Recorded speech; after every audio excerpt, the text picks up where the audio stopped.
Hello and welcome to episode 2 of Creative Lifescaping.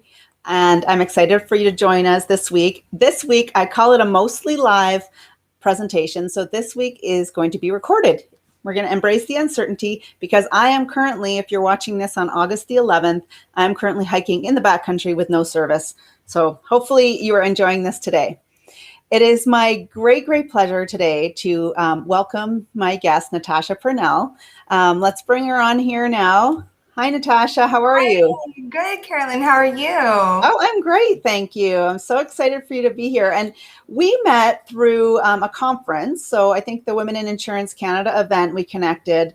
Correct. And then thanks to social media and distant connections, we met and discussed all things creativity and engagement. Mm-hmm. And we just connected and I just loved your story. So thank you so much for being here with us. My pleasure. So Natasha is a really interesting lady. So if you're wondering what a chief culture officer does, which is what I wondered when I saw her LinkedIn profile, she explains it so nicely on her profile. You're not alone. In fact, one of the things Natasha loves about her unique title is that it gives her the opportunity to answer questions about her exciting role at Park Insurance. As CCO, Chief Culture Officer, Natasha's goal is to ensure Parks employees are happy every day. And this is a topic any manager, anybody in a company really needs to know about today. Agreed. Yeah. She's tasked with ensuring that every decision made aligns with their core values of passion, innovation, teamwork, and happiness. Since joining the team in May 2019, Natasha has tackled her role with enthusiasm and determination. In a short time, she's built on existing programs and implemented a number of successful new initiatives. She doesn't shy away from a challenge. And we know this because Natasha chose the DARE in the Truth or Dare choice. And she is very passionate about building on Park's legacy by continuing to develop health and wellness initiatives that support our valued team members. And that's what really impressed me and inspired me when I spoke to Natasha was all of the really interesting initiatives and the passion she brings to culture at Park Insurance. Natasha is a licensed level 2 insurance broker with management certificates in marketing and professional sales from BCIT. She has also completed facilitation skills for leaders and mindful leadership from the UBC Sauder School of Business. Wow, lots. Mm-hmm. When she is not working, Natasha loves spending time with her young son, tossing around a baseball, going for bike rides, or watching movies. She's also passionate about personal development, regularly reviewing the latest insights on business, leadership, or organizational culture. Who is your favorite? Who's your person that's like your go-to first podcast to download or first book to read, Natasha? For podcasts these days, I've been listening to Freakonomics. So just, get a lot of different, I like different insights. I think just kind of staying in my one realm of comfortability, culture, human resources, business development, it keeps me in that environment, right? And so I like to expand my mind frame. So Freakonomics may seem a little bit out of the norm for someone like me, but that's definitely who I go to. And then I'm also a huge fan of Brene Brown. And so I listen to her Dare to Lead podcast quite often and just always enjoy whatever guest she has on there. And she's also a favorite author of mine. And then what am I reading right now? I'm reading Untamed by Glennon Doyle. Yes. I just read that one. I just read it like a month ago. I'm halfway through it and I leave tomorrow to go on vacation and I'm excited to finish it while I'm gone. That's fantastic. Yeah, it's an interesting book. I haven't read any of other. Have you read her other books before? No, I haven't. No. Oh, me neither. So that's fantastic. Yeah, I'm a fan of all of those as well. Freakonomics is great. I just love the way, they position myths and different things that we think should be true. But I agree. Yes. Yeah, it's a great one. So I really loved when we spoke about how passionate you were about bringing your creativity to Park Insurance and your role as Chief Culture Officer. And one of the questions I wanted you to tell me is do you consider yourself a creative person or have you considered yourself a creative person? I would definitely consider myself a creative person. Yes. I think maybe when in my younger self, I didn't really identify as someone who was creative. And as I got older and started to realize that the way that I thought, the way that I problem solved, the way that I brainstormed, the activities I did, the hobbies I did, that those were all creative attributes that I had. And I just utilize them on a daily basis, really. So yes, I would consider myself a creative person. So would you say that your definition of creativity, like, sounds like you didn't change. It sounds like your definition or perception of what creativity has changed. Is that right? Absolutely. Yeah. Because I think that people think that creativity has to be something to do with the arts. It means that you're skilled at painting, you're skilled at drawing, which is, when I was in high school, all things that I was really great at and really passionate about. But that's not quite true. I know one of your questions coming up is, was I creative as a child? So I'm going to jump forward because it sort of segues into it, because I thought, I don't remember being creative as a child. And so I asked my mom this weekend if she thought I was creative as a child. And she said that I was quite creative in my problem solving, which meant that I was creative in getting out of trouble when I was a kid. So I have a kid like that right now. yeah. I think if we can only learn to harness it for good and not to evil, we'll be fine. Absolutely. Absolutely. Yeah, that's great. Yeah, I think you're exactly right. People think of creativity as arts, painting, drawing, drama, things like that. And so then that goes to, with your kind of newer definition of creativity, do you think everybody is creative, or do you think there are people who just don't have any creativity? No, I think everyone is creative, but they just haven't learned to tap into it or to embrace that it means something outside of the arts, or they haven't been given a platform in order to utilize their creativity, which I think is a huge part of being able to be creative, is if you have that environment, that platform, that empowerment, and that engagement to do so. Yeah, so it sounds like, I mean, I think about it in kind of two different levels. So if you're in your personal life trying to be creative, what would that mean as a platform versus like a professional capacity? Well, I think in your personal life, I mean, I think it's if you allow yourself to be in environments that broaden your creativity, and you try new things. I think that that's a large part of creativity, is trying new things. And a lot of us don't, right? So whether that's in your personal life, going to Michael's and picking up paint and canvases and just trying, right? Or going to yoga. A lot of us don't do things because we've never done it before, or we're scared of failure, or we don't want to look silly when we do it. A lot of judgment, right? So I think in a personal level, that, allowing yourself to be a part of any of those platforms, that could really increase your creativity. Mm-hmm. So like trying new things and, stretching yourself a little bit. Absolutely. Yeah. And then I think in a professional setting, it's just, having, being in an environment that creates a safe space that's judgment free, that allows for creativity, innovation. I'm lucky enough where I work for an employee-centric company where innovation is one of our values. And so we actively seek for our employees to be creative, including myself. Yeah. And that's what I loved about what you talked about, all of the steps and a lot of work you put into creating that environment for them. Yes. Yeah. So for anybody joining us now, we're chatting with Natasha Purnell from Park Insurance. Natasha is the Chief Culture Officer, and we are talking to Natasha about how she uses her own individual creativity to foster a creative workplace that allows people to really do their best work and be happy at work with the values of the company. And I put the company link there below for anybody who wants to check out Park Insurance. And so yeah. And then, Natasha, like I said, one of the things that really drew me to you was your passion, and your also, which is a big part of creativity, is your passion, and you're interested in trying something new, but also combined with a great depth and breadth of expertise and knowledge, because I can't carve a sculpture in marble because I don't have the expertise to know how much pressure or, what kind of chisel to use to make a certain cut. And so that is, like, for you, your background and your education and your experience, but then also having that inspiration and that courage to step forward and start hammering on the marble, I think is a really interesting combo. So I would love to know, and you told me about some when we chatted earlier, what are some examples of how you have used your creativity to motivate employees at Park Insurance to do their best work?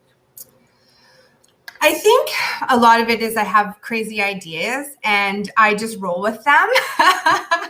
And then I just try to get everyone on board with my crazy ideas and to follow along. And they say, well, we can't do that, or that's not going to work. And I said, well, I don't know. Come on, let's try. Let's do it. And we always end up accomplishing it or figuring it out together as a team.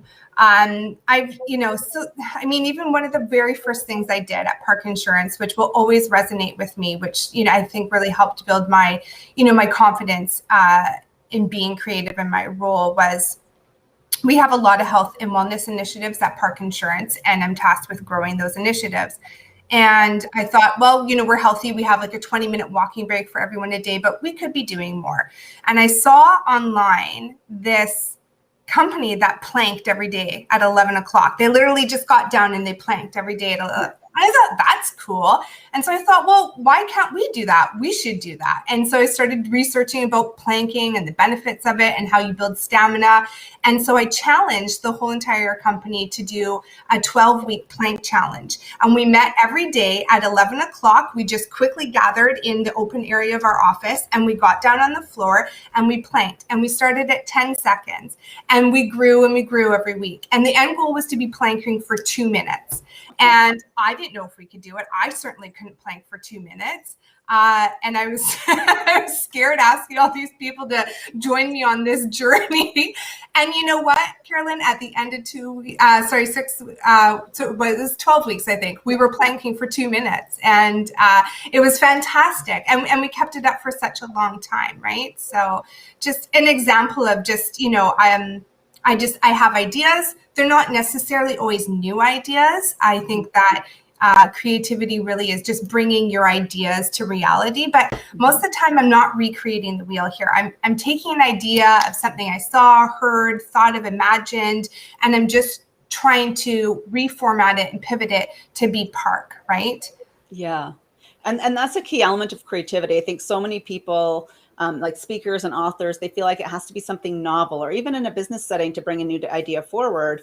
And I hate to break it to the world, but all ideas have already been invented. Yeah, we're just regurgitating them. Yeah. I mean, my favorite quote, which is ironically, there's no source that I can attribute to it, it's creativity is plagiarism undiscovered. I love that. So creativity is about bending ideas, breaking ideas, reconnecting new ideas, just like you're doing. So you're living and breathing the theory of creativity, which I love. Oh, thank you.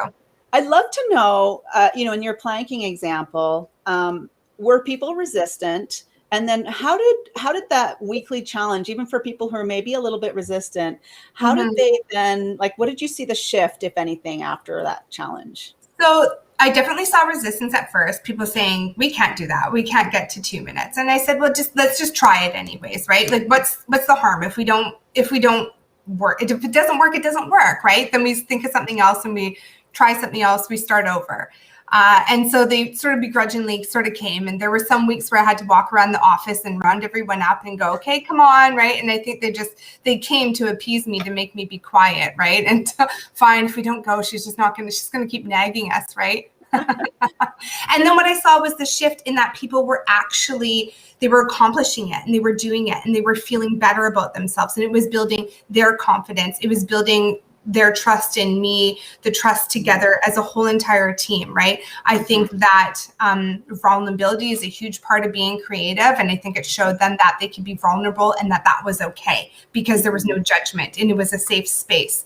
And then as we got more, people they wanted to continue doing it even after the challenge ended, because they enjoyed it so much and they saw that they could advance, and that if they just kept pushing harder and pushing themselves and not allowing themselves to stay in that box of what you can and cannot do, they saw really great rewards from it. Yeah. So you kind of forced them kindly outside of their comfort zone a little bit, but not too far, because you gave them the permission to quit if it didn't work. And I believe that this habit, and that's what creativity is great for, whether it's something like a plank challenge or whether it's learning a new skill to paint a picture or to build a pivot table, these are all ways to engage new learning. And I believe, and I'd love to hear your perspective on what you've seen with the employees in your company, is if by doing that plank challenge and thinking, I don't think I can do this, and then doing it, did it make them more confident the next challenge you brought to them? Absolutely. And I could see people were chomping at the bit at the next challenges to jump on board. And they were saying, well, we don't think we can do this one, but we did the other one. And I mean, we've done a lot of them. We subsequently have done, we've done 2-step challenges where everyone got a tracker on their phone, and there was a leaderboard, and it was an app, and it showed everyone how you were doing. We had such great fun with that. We've done a squat challenge. We did a push-up challenge. We've done a sit-up challenge. And honestly, Carolyn, a few of these have been during the pandemic because we've all been working remotely from home. So everyone gets together at 11 o'clock at home, and we do squats. And the squat challenge, we worked up to 50 squats, and people said, well, I can't do 50 squats, but I didn't think I could plank for 2 minutes either, right? So let's give it a try. So I think it really built, like I said, again, that confidence, right? Yeah, and I think that what's also important about that is what you said about the vulnerability. Like, you led with that vulnerability and you modeled it. So many leaders are like, I want all my other people to be doing this, but I'm not going to do it. Yeah. Right? So do you think that is a key factor? If someone watching this and thinking, how do I do this in my company? What would be the critical factors that you would say? Absolutely. Being vulnerable and communicating that to your staff, that that's what you're doing. I preface a lot of my ideas with, this is a crazy idea and I don't know how it's going to work, but we're going to see if I can make it work. Right.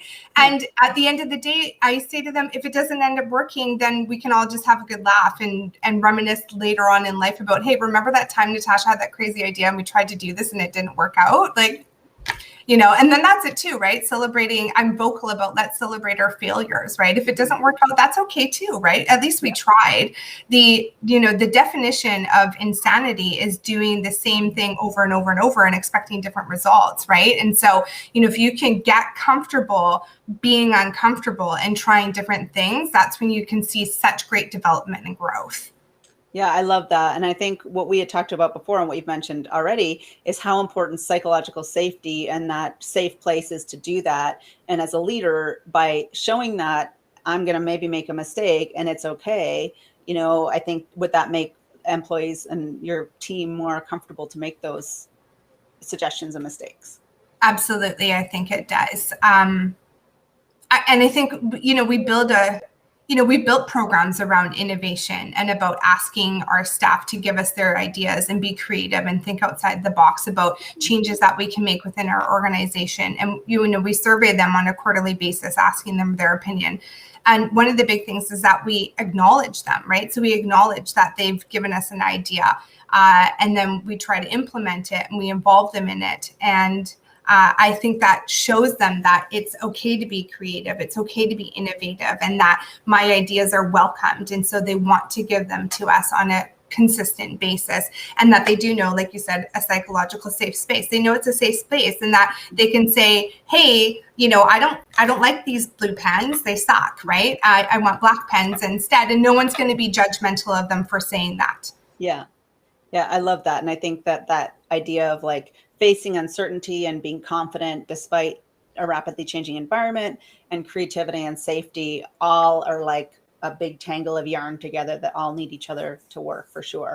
Absolutely. Yeah. And I know you told me about your incredible engagement scores with your company, and you've talked a lot about your creative approaches to engagement, things like building that plaque with a working light bulb and your employee game Fridays. So can you maybe give people who are watching, and if you're just joining us, I'm interviewing Natasha Purnell from Park Insurance. She's a ninja at employee engagement as a chief culture officer at Park Insurance.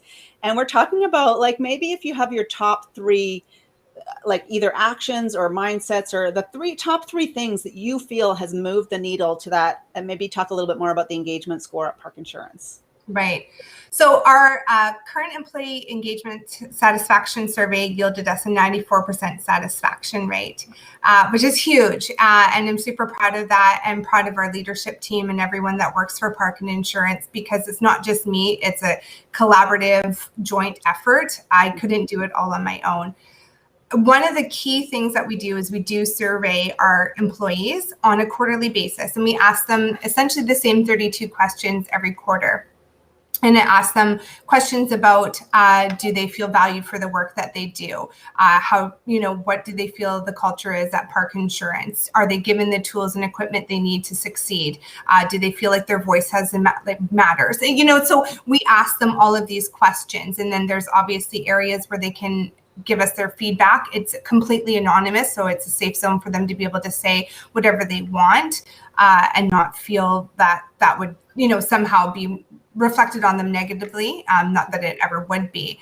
And that has been huge for us, because then what I do is I take that data, I compile it, and I find the golden nuggets of where we can make improvements and where we're doing really well on, right? And I can go back to the leadership team and say, this is where we're doing really well. Keep doing this. Here's where we can improve, and here's my suggestions for improvement. And then we vocalize that and communicate it to the staff, whether that be through our quarterly newsletter or one of our monthly bulletins, or through just a joint email to everyone saying, we heard you say this, and this is what we're going to do in order to react to it. And so we're in this constant quarterly evolution of asking the employees what they think and then trying to make it better. So our end goal really is to just make sure that they are incredibly happy, engaged, motivated, and empowered.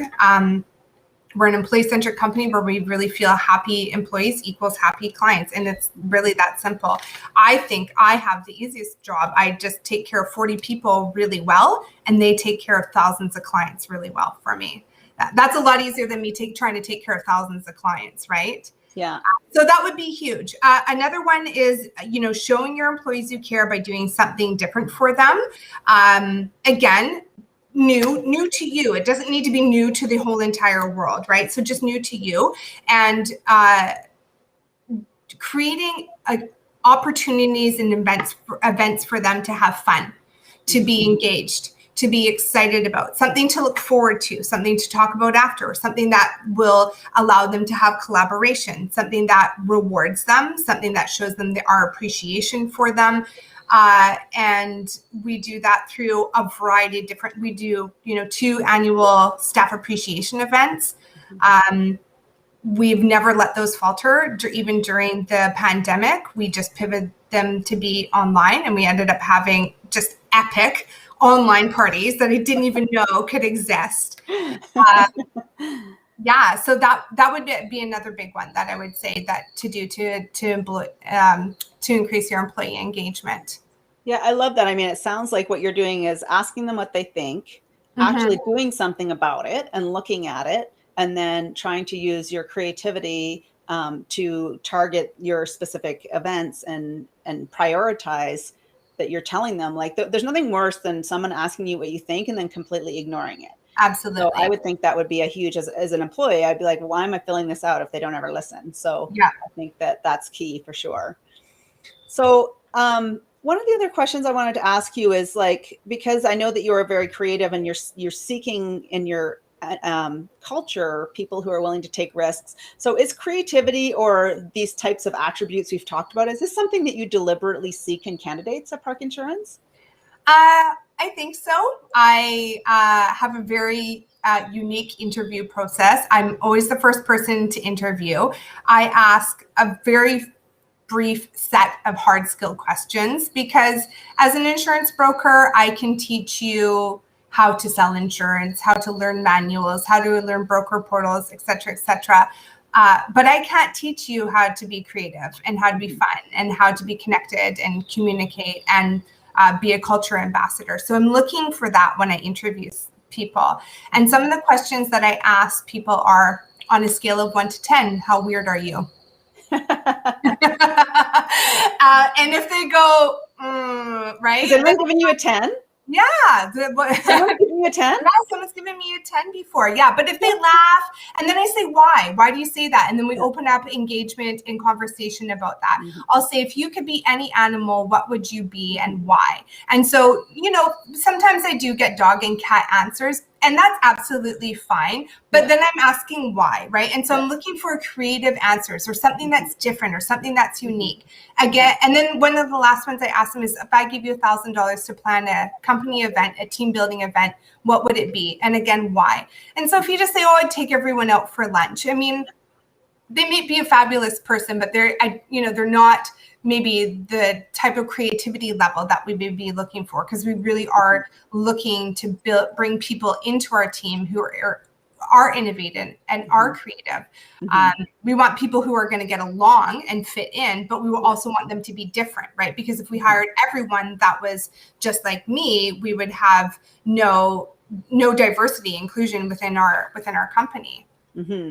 Yeah, and creativity is so, like, diversity and inclusion is instrumental for creativity. As I mentioned in my interview with Moshe, I think it was IBM, someone did a study. So CEOs who had worked abroad at a different location and came back had higher creativity than CEOs who had not traveled.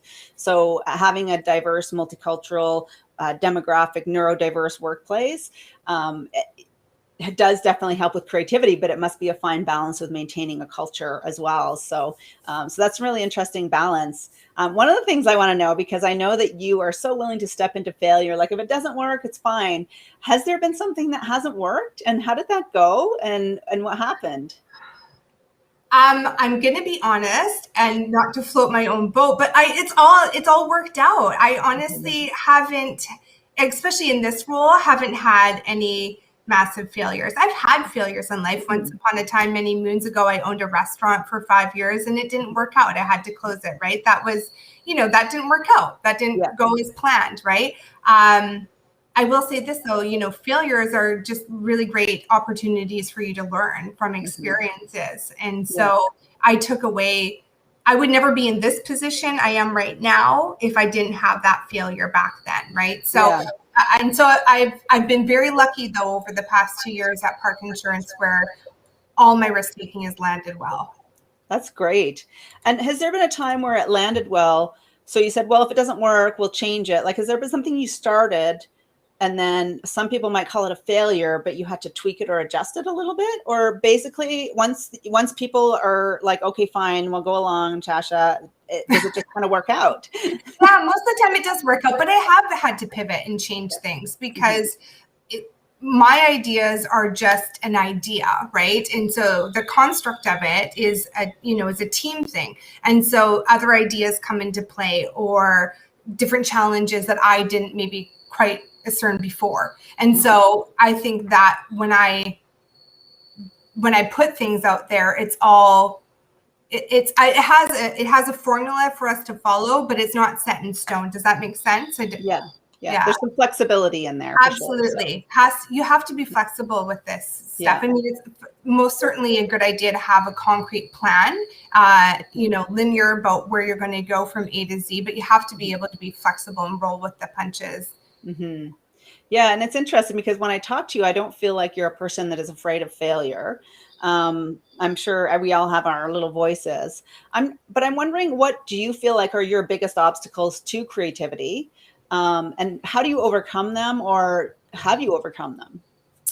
Yeah, I think you're right. Everyone does have, I'm not afraid of failure, and I have a lot of confidence, but I do have a little inner voice every once in a while that says, that's a crazy idea and that won't work out. Yeah. And I squash it. And then I challenge myself by saying, well, you can. How can you make that work? How can you think outside of the box to make that crazy idea work for you? And then I'm challenging myself. No one needs to challenge me. I just challenge myself. I do a really good job at it, right? So yeah, so that's how I push myself out of my comfort zone to be more creative. That's great. So it sounds like it's an internal dialogue that's happening with you. Like, and for me, I think when I have that little voice saying that's never going to work, and yeah, it'll be fine, I do some risk assessment, but I also think, well, what's the evidence to show that it won't work? And plus, what's the worst that's going to happen if it doesn't work? So exactly. Is that kind of how you approach it as well? Absolutely. Yeah. And I think I mentioned it before, like what's worst case scenario, right? Yeah. It doesn't work out. We're no better off than we were beforehand, right? Yeah. Or like I said, or we end up just having a really good laugh about how it didn't work out, right? I mean, you can't take life too seriously sometimes. And yes, I mean, there's obviously some things where are very big picture stuff or big projects where, yes, it would be detrimental if it didn't work out. But even then, at the end of the day, you just need to realize that you just utilize that as a learning experience, right? But for a lot of the stuff that I do in terms of employee engagement and keeping our employees happy, it's not detrimental if it doesn't work out. No. Yeah, it's that outdated operating system. We think we're going to starve to death if people don't accept our ideas. Yes, yes. Yeah. Well, I love that you've given just a small taste of like the massive expertise and creativity. And I love that you can see the values of your company through you as you communicate the values of like innovation and happiness. And what are the other two were innovation, happiness, and teamwork and passion. So, I mean, you have all of those qualities just radiating from you. So I think your company is so lucky and your team is lucky to have you walking the talk, so to speak. Thank you. I've shared your contact, your LinkedIn profile here. I'm sure you can get it in the recording or somewhere clicking on there. If you can't, you can send me a message. But if you want to learn more about Natasha and her work as Chief Culture Officer to get like a massive, unheard of engagement rating with her employees, you can connect with her on LinkedIn. And now we are going to end with our theme, which is the truth or dare. And Natasha, true to her, what you've learned about her so far, has chosen a dare. And then I had to sit and think about what I was going to dare you to do. It was a creative exercise itself. So I came up with something. So we're both Canadian. You're in Vancouver, I believe, right? Correct. Yep. Yeah. And I'm in Calgary. And so we're going to have people watching from all over the world. So as Canadians, I thought maybe you could hum our national anthem for our listeners and our watchers. Oh my goodness. Hum it. Okay. Okay. Are you ready? Let's take a sip of water here. I'm going to mute myself in case there's background noise. No, don't mute yourself. Override my humming. Okay, all right. Here we go. Oh, Canada. Oh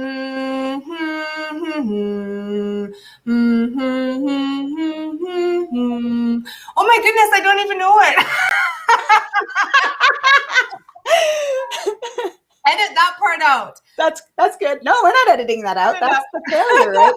That's good. That's good enough. You got the first few bars. That's good enough. I feel like I could sing it really well, but I can't hum it. It's weird when you flip it. Slight difference. Exactly. Yeah. It's slight difference. Well, I really appreciate your willingness to jump in and be creative and share how you use creativity in your life and at Park Insurance. And I'm sure that our listeners and the people watching will get some great ideas.